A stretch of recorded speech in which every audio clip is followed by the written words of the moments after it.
Hello everybody, I'm Elisa, I'm a research officer at CORC, and this is Andy, who's a statistician at CORC, and we're here to present the last dashboard that we produced for CYPIAT. So with data, the data you submitted in quarter 2 at the end of September 2015. So just to tell you a bit about the background of the dashboard, you will all know that we as CORC were commissioned by NHS England to analyze the data that you submitted to CYPIAT, and this project ended at the end of 2015. And the dashboards were reports created and developed as part of a collaboration between NHS England, the collaborative leads, and us at CORC. And the aim was really to provide, to give an overview of the data from a collaborative perspective, so to help understand the data and provide some more analysis as opposed to the data quality reports. But really from a collaborative point of view. So each collaborative lead got their own dashboard report, which had all the sites in the collaborative identified, pseudo ID, but the sites in other collaboratives were not identified.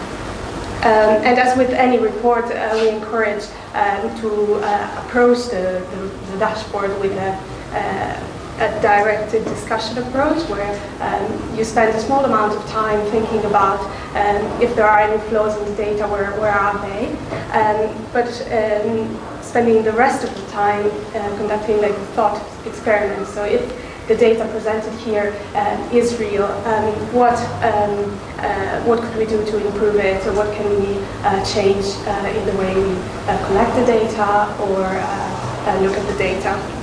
And I've added a link to an article that explains this approach in much more detail. So the dashboard is divided into 4 different areas. The first one, who is my collaborative seeing, is to give an overview of the types of children that the collaborative is seeing, as opposed to the rest of the other collaboratives. So it gives an overview of demographics, problem descriptors, and severity. Then we move on to how well are we addressing the children and young people's needs, so how have the scores on outcome measures changed during treatment. Then there's a section on experience of service from the child and the parent point of view. And then there's a section on data completeness and how good data quality is. So we'll just present some of the main results that were in the latest dashboard, which included data from 1 year up until September 2015. So this shows the ethnicity breakdown for the collaborative and the rest of CYPIAT, and I thought it was quite interesting, although not very surprising, I guess, that your collaborative saw fewer children from white background compared to the rest of CYPIAT, where the children from white background was 71% as opposed to 55%. This shows the problem descriptors as recorded in the current view form, which is the form that the clinician can use to record all the types of range of problems that the young person presents with when they come into the service. It's not a diagnostic tool, but it allows the clinician to record all the range of problems. And as you can see, the spread of the problems is quite similar for, on the left-hand side is the, right-hand side, the collaborative, your collaborative, and for the rest of CYPIAT. The main types of problems that children present with are to do with low mood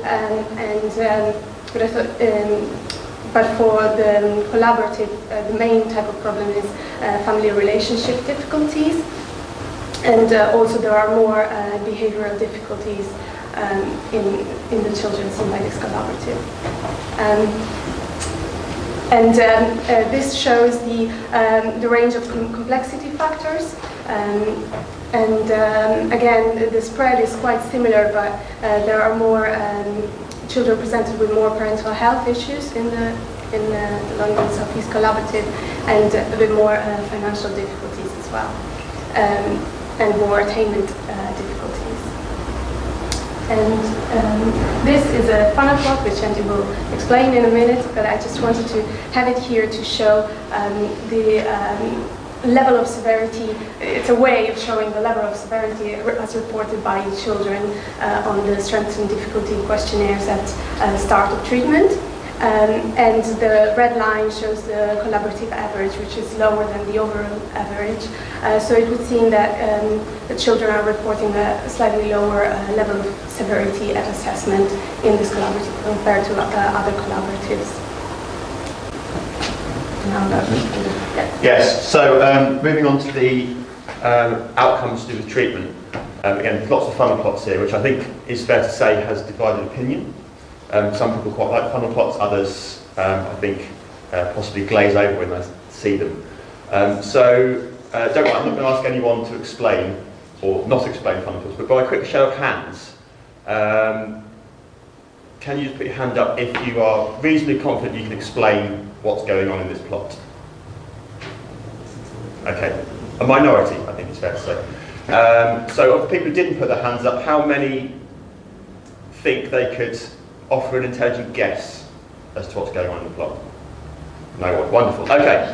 I don't want to go into a huge amount of detail as to why we've shown this data in this way yet. I'm sure if people want to ask a question either towards the end of this presentation or if you want to come up and speak to me later on, please do. But essentially what we've got is the point's not showing up. The solid blue line here, that is the national average change in ARCADS T-scores between the start and end of therapy. So if you look on the scale here, the average change over the course of therapy in ARCADS T-score is around about 9 points. Now the red line is the same statistic but just for the London South East Collaborative. We can see it's slightly lower but not a huge amount. Now the other thing we have on here is the individual partnerships, which is where it starts getting a bit messy. It's particularly bad for your collaborative because you've got lots of partnerships. So it's your own fault, really. Now, the important thing to note here is the dashed blue line above and below the national average. That is essentially a confidence limit, which is no different to a confidence limit you might see on a bar chart. What the important thing is here that it changes by sample size. So if you're submitting a small number of cases from your partnership, then the margin of error around the national average is wider. And again, lots of boring statistical reasons that I don't want to get involved into now. Again, feel free to ask me in the questions later on, or come and grab me. But the main takeaway lesson from this is that the average change in ARCADS T-score in all of these partnerships is within the dotted blue lines. So it's not statistically significantly different to the national average. And that, in a fairly roundabout way, is what a funnel plot shows. And this is the same data, but instead of showing the raw change in the ARCADS T-scores, it's showing it as an effect size, which is why it looks fairly similar. It's just telling you information in a slightly different way.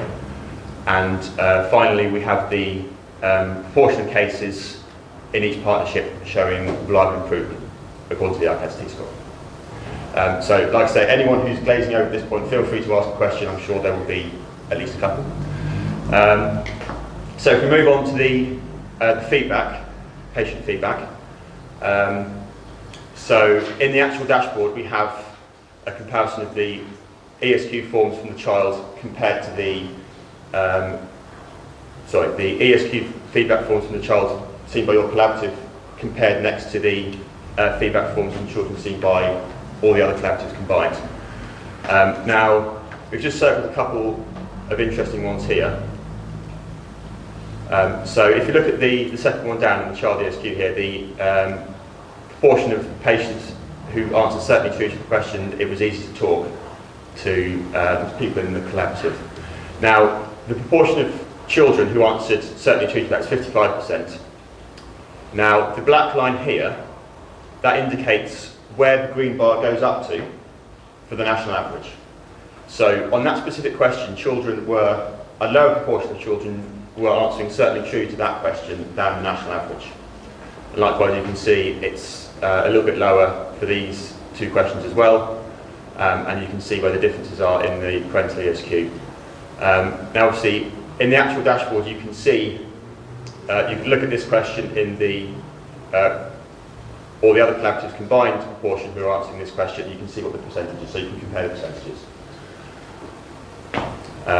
Finally, the final section is the data quality, which has been something of an ongoing saga. So we have here, this is of all the patients seen by your collaborative, this is the proportion of cases that are closed and have 3 events. And of those, this proportion have at least one paired measure on a norm reference scale, so goals is not included, for instance, and also have EET information, which is one of the sections in the current view, at least once. So you can see all the other collaboratives combined are at 17%, and your collaborative is somewhat better, but probably not quite as high as we might have liked it.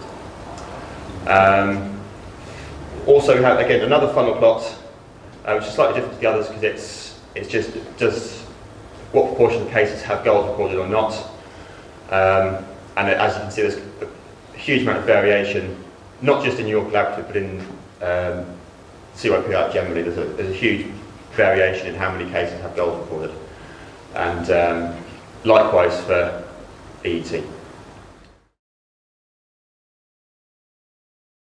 I just wanted a little bit more explanation of effect size. Effect size? Okay. Right. So one of the problems we have in child eye particularly is that there's lots of different measures that different clinicians use for different sorts of patients. It might be SDQ, it might be RCADs, it could be all sorts of things. The difficulty is, if you want to compare the effect of treatment between children, they might be on different measures. So you can't directly say, okay, this child A showed a 6-point reduction in SDQ total difficulty score, and child B showed, I don't know, a decrease in 12 points on the depression subscale of the RCADs. Now, how do you compare directly those two cases? How can you say, this one had a better outcome or the same outcome? Now, the way we do this is by comparing effect sizes. So what we'll do is essentially, it transforms the data, and I know that's quite a scary word, but essentially what it means is if a child has shown no change over the course of the therapy, then they get an effect size of 0, as you'd expect. Now, when a patient has shown positive change, if they show a positive change of 1 standard deviation compared to the time 1 scores, then they get an effect size of 1. So if they've improved on the SDQ total difficulty score by 1 standard deviation relative to time 1 scores of everyone, then they get an effect size of 1. And that effect size of 1 is the same regardless of measure. Now, it's not a perfect way of comparing outcome scores across measures, but it is better than just comparing the raw scores.